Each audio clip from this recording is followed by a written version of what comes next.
Hi, I'm Mark Harper MP. I'm Minister of State for Disabled People, and I'm really pleased to be able to say a few words about Inspire Peterborough's Sporting Saturday. Why do you think it is important for disabled people to be more active?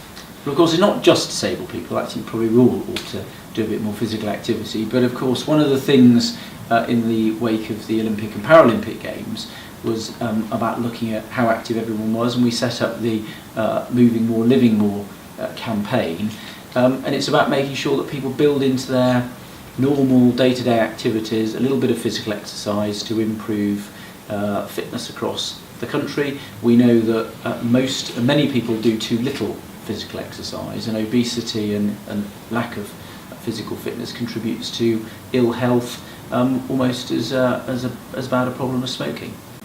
What needs to be done to change this inactivity? Well, I think the important thing is making sure that people build into their programme something they can do each day, so maybe 30 minutes of activity each day. But of course, for disabled people, there's often more to it than that. It's about the accessibility of the venue, it's about their ability to get to the venue, so that's why organisations like Inspire Peterborough that can provide advice and guidance about that, and also work on making sure venues are more accessible, the distances and the way of travelling to them are more accessible, of course, are very valuable. So how can those barriers be overcome?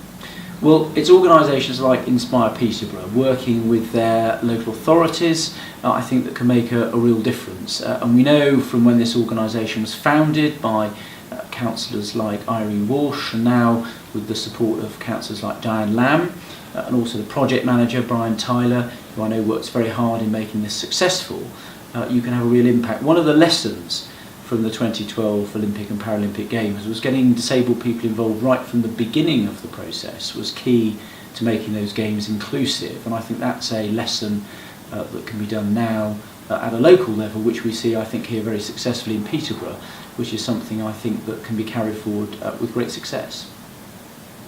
So what is the benefit of organisations like Inspire Peterborough? Well, one of the obvious examples is that local organisations know their area best.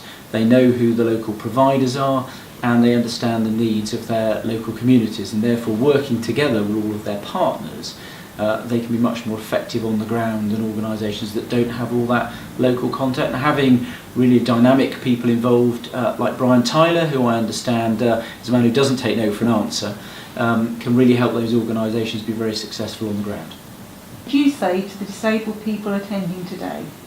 The most obvious thing is try something, maybe try everything, find something that you can do on a regular basis, and then make the contacts here so that you can go away and make it part of your day-to-day life, and then share the news with your friends, with your family, other disabled people, so that this event and the work that Inspire Peterborough does has a real important legacy, and a really important legacy from the 2012 Games.